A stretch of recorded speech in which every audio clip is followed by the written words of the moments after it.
Hello everyone, welcome back to my YouTube channel. मेरा नाम निखिल है और आज की वीडियो में बात करूंगा how to start gym as a skinny guy. अब इस वीडियो में कुछ प्रॉब्लम्स के बारे में डिस्कस करूंगा जो कि एक स्किनी बंदा फेस करता है जब वो जिम स्टार्ट कर रहा होता है। अब एक स्किनी बंदे के साथ सबसे बड़ी प्रॉब्लम आती है स्ट्रेंथ। उसके पास बेसिक स्ट्रेंथ ही नहीं होती है कि वो पुशअप्स अगर स्टार्ट कर रहा है तो उससे एक दो पुशअप्स भी नहीं हो रही होती है, तो फिर बाकी एक्सरसाइज तो बहुत मुश्किल हो जाएंगी उसके लिए। बेंच प्रेसेस, डेडलिफ्ट, स्क्वाट जैसे एक्सरसाइज तो फिर बहुत दूर की बात हो गई उस पर्सन के लिए। और एक और मेजर इशू आता है स्किनी बंदे के साथ कि डाइट, कि वो बंदे से खाना ही नहीं खाया जा रहा है। कि आप जब खाना नहीं खाओगे, एक प्रॉपर डाइट नहीं लोगे, तब तो जिम में आपको वो परफॉर्मेंस, वो प्रोग्रेस वो दिखेगी ही नहीं। तो इन सब बेसिक प्रॉब्लम्स के अराउंड मैं आज की वीडियो में डिस्कस करूंगा। तो लेट्स गेट स्टार्टेड। तो बढ़ते हैं हम लोग अपने फर्स्ट पॉइंट की तरफ, जो कि रहेगा establishing our goals and creating a workout plan. तो फॉर एग्जांपल हमारा डे 1 है आज जिम में और आज हमसे एक पुशअप नहीं हो रही है, उसमें कोई इशू नहीं है। हम अपने लिए एक प्रॉपर गोल बना लेंगे कि आज हमसे एक हफ्ते बाद हम 2 पुशअप्स में आ जाएंगे, फिर आज से 2 हफ्ते के बाद हम 5 पुशअप्स में होंगे, 3 हफ्ते बाद हम 15 पुशअप्स में होंगे। सो ऑन एक रियलिस्टिक गोल बना के चलेंगे कि हाँ भाई हमसे 4 हफ्ते में कि एक प्रॉपर 10 सॉलिड पुशअप्स हमसे हो जाएंगी। अब ऐसा नहीं करना है कि हम 4 हफ्ते के बाद 25 पुशअप्स लगा रहे हैं, 30 पुशअप लगा रहे हैं, एकदम अनरियलिस्टिक गोल। हमें गोल एक ऐसा सेट करना है जहाँ हम पहुंच सके। फिर ऐसा ऐसा हो सकता है कि हमसे एक महीने बाद हमने 10 पुशअप्स का टारगेट लगाया, हम 8 पुशअप्स तक ही पहुंच पाए, तो उसमें कोई इशू नहीं है कि हमसे 2 पुशअप्स कम लग रही है, बट स्टिल एक हम अपने गोल के काफी करीब आ गए। फिर ऐसे ही month on month, year on year हमारी प्रोग्रेस होती रहेगी। फिर एक अच्छे खासे टाइम बाद 2-3 साल में अगर आप देखोगे, एक प्रॉपर आपके पास स्ट्रेंथ आ जाएगी और आपके साइज में भी आपको काफी अंतर लगेगा। तो इस तरह से हमें अपने गोल्स को सेट करते जाना है और हमें टाइम के साथ आगे बढ़ते जाना है। और इसी के साथ मेरा एक पॉइंट और था इसमें, क्रिएटिंग अ वर्कआउट प्लान। अब हमें ऐसा नहीं करना है कि जिम में जा रहे हैं, देख रहे हैं भाई हमारा दोस्त क्या मार रहा है, अगर आज वो बैक लगा रहा है तो हम भी बैक लगा लेते हैं। ऐसा नहीं करना है हमें प्रॉपर अपना वर्कआउट प्लान बना के चलना है कि भाई हमें मंडे को चेस्ट और ट्राइसेप्स लगाना है, ट्यूसडे को बैक एंड बाई लगाना है। एक प्रॉपर स्प्लिट हम फॉलो कर रहे होंगे कि हमें पहले से पता होगा कि हम जिम में जाके क्या क्या एक्सरसाइज करने वाले हैं, हमें वही एक्सरसाइज हिट करनी है। ऐसा नहीं करना है कि भाई हमारा दोस्त आज शोल्डर लगा रहा है तो चलो भाई हम भी शोल्डर लगा लेते हैं, ऐसा हमें नहीं करना है। प्रॉपर वर्कआउट प्लान को लेकर चलेंगे और हमें प्लान में ऐसा नहीं करना है कि 1-2 साल तक लगातार वही प्लान, लगातार उसी स्प्लिट को फॉलो किए जा रहे हैं। हम टाइम टू टाइम अपनी स्प्लिट्स भी चेंज करेंगे। वो हमें अपनी बॉडी कैसे रिएक्ट कर रही है उस बेसिस पे कुछ ना कुछ अपने वर्कआउट प्लान में चेंज करके अपनी स्प्लिट्स चेंज करेंगे। क्योंकि होता क्या है, अगर आप लंबे समय तक एक ही स्प्लिट फॉलो कर रहे हो तो हमारी बॉडी अडेप्ट कर लेती है, तो हमारे लिए कुछ नयापन सा नहीं हो जाता, उस वर्कआउट में कोई चैलेंजिंग चीज होती ही नहीं है। हम अपना वर्कआउट प्लान 2-3 महीने में चेंज कर लेंगे अकॉर्डिंगली। आपको जब भी लगे कि हाँ भाई अब हम इस वर्कआउट प्लान के लिए में बहुत ज्यादा कंफर्टेबल हो गए, हमसे आराम से वर्कआउट हिट हो जाता है, तो हम फिर कुछ टाइम बाद उसको चेंज कर लेंगे, अपने लिए कुछ हार्ड बना लेंगे या एक्सरसाइज का ऑर्डर चेंज कर लिया, कुछ ऐसा कर लिया जो हमारे लिए एज ए चैलेंज फील हो। तो जब भी ये चैलेंज रहेगा हमेशा हमारे पास, तो कहीं ना कहीं बॉडी खुद से ग्रो करती रहेगी, हमेशा करती रहेगी वो। और इसी में एक पॉइंट और ऐड करूंगा वर्कआउट प्लान में कि हमें एक अपने लॉग्स बनाने चल रहे हैं। अब इस चैनल में और भी वीडियोस आएंगी तो उसमें मैं हमेशा एक पॉइंट में बहुत ज्यादा स्ट्रेस करूंगा, जो कि होंगे लॉग्स। कि लॉग्स में क्या होता है ना कि हमें अपनी वीकली प्रोग्रेस दिख रही होती है, weekly month on month progress जब दिखेगी कि भाई हम प्रोग्रेस कर रहे हैं, तो एक खुद से भी हमारे पास मोटिवेशन आएगा यार कि आज मैंने इस हफ्ते 40 की बेंच मारी है, अगले 2 हफ्ते बाद 50 की बेंच हो गई है, तो हमारे पास वो 10 kg का जो डिफरेंस दिख रहा है वो हमें खुद से वो चीज ऑन पेपर जब आपको वो दिखेगी कि हाँ भाई ये नंबर हमारे चेंज हो रहे हैं, तो एक मोटिवेशन आएगा। और जब आपको पता है कि मैंने पिछले हफ्ते 50 की बेंच में 3 रैप मारे हैं, तो आप जब अगले हफ्ते जाके बेंच लोगे तो आपके पास पहले दिमाग में है कि भाई मैंने पिछले हफ्ते 50 में 3 रैप लिए, तो आज 1 रैप और एक्स्ट्रा लेना है, तो मुझे 1 रैप और एक्स्ट्रा आप ले रहे होगे ना वहां पे, तो उस चीज से भी आपकी फिजिक में ओवरऑल बहुत ज्यादा इंप्रूवमेंट आएगा, आपकी स्ट्रेंथ बहुत ज्यादा इंप्रूवमेंट आएगा। बढ़ते हम लोगों के दूसरे पॉइंट की तरफ, जो कि बहुत इंपॉर्टेंट पॉइंट है, जो बहुत से बिगिनर फेस करेंगे, जो कि है don't compare yourself with others. होता क्या है जिम में, जैसे मैं फॉर एग्जांपल अपनी बात करूं, जब मैंने जिम स्टार्ट किया था तो मैं शुरू में बहुत इस तरह से सोचता था यार वो बंदा क्या ही वेट लगा रहा है, मैं तो अभी खाली रॉड भी मुझसे अच्छे से नहीं हो रही है।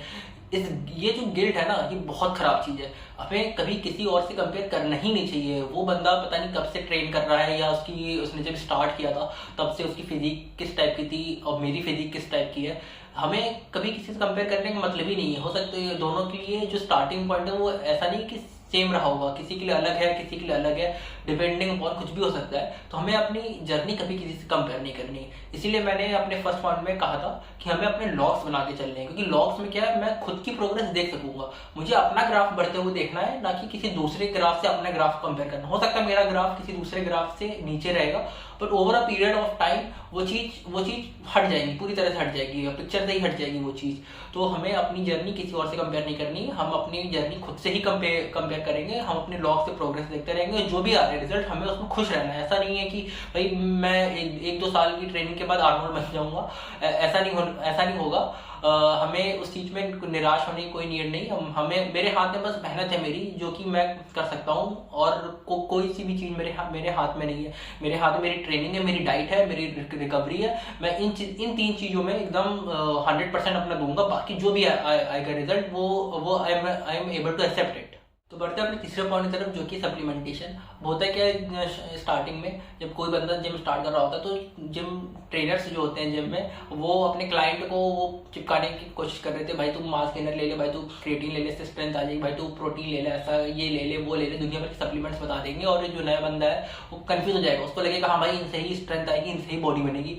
ऐसा नहीं होता है। जब हम स्टार्ट कर रहे होंगे तो हमें अपनी डाइट, अपनी ट्रेनिंग में बहुत ज़्यादा फोकस करना होगा, क्योंकि शुरू में हमारे न्यूबी गेन्स ही इतने अच्छे होते हैं कि हमें इन सबकी नीड ही नहीं पड़ेगी। अगर कोई बंदा एकदम फुल अपनी डाइट मेंटेन करके चल रहा है, अपनी ट्रेनिंग अच्छी लग रहा है, तो उसे शुरू के 1-2 साल में इतने अच्छे प्रॉपर रिजल्ट्स मिलेंगे कि उसे सप्लीमेंट्स की नीड ही नहीं है। और वैसे भी सप्लीमेंट से 19-20 का ही अंतर आता है, कोई ऐसा मैजिक सप्लीमेंट नहीं होगा कि क्रिएटिन आपकी स्ट्रेंथ बहुत ज़्यादा बढ़ा देगी। ऐसा नहीं होगा। क्रिएटिन से भी यही होगा कि आपका आज फॉर एग्जांपल एक्स वेट पे आपका 7 रफ निकल रहा है, तो हो सकता है 8 या 9 आ जाएंगे। इससे ज़्यादा कोई मैजिक नहीं होने वाला है क्रिएटिन से। और किसी भी सप्लीमेंट से कोई ऐसा मैजिक नहीं हो जाएगा कि आपकी फिजिक बहुत अच्छी बन जाएगी, आपकी स्ट्रेंथ इंक्रीज हो जाएगी। ऐसा कुछ नहीं होने वाला है। जो भी होगा आपकी हार्डकोर मेहनत से होगा, जो आप जिम में कर रहे हो, और आपकी डाइट से होगा। हमें इन 2 चीज़ों में एकदम अपना 100% देना।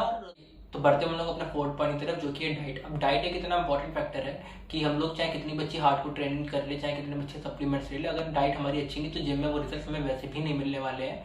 तो अब इशू क्या आता है, जो कि स्किनी बंदा होता है, उससे शुरू में खाना ही नहीं खाया जा रहा होता है। तो अब इन प्रॉब्लम्स को हम लोग किस तरह से टैकल कर सकते हैं। फॉर एग्जांपल ब्रेकफास्ट में हम लोग एक मास गेनिंग शेक ऐड कर सकते हैं। और मास गेनिंग शेक से मेरा मतलब मास गेनर से नहीं है। मास गेनिंग शेक में हम लोग मिल्क ले सकते हैं। मिल्क में हम लोग ने बनाना ऐड कर लिया, ओट्स डाल लिए, पीनट बटर डाल लिया, इस टाइप की चीज़ें हम लोग उस शेक में डाल सकते हैं। और वो एक लिक्विड फॉर्म में होगा, तो हमारे लिए पीने में भी आसान होगा।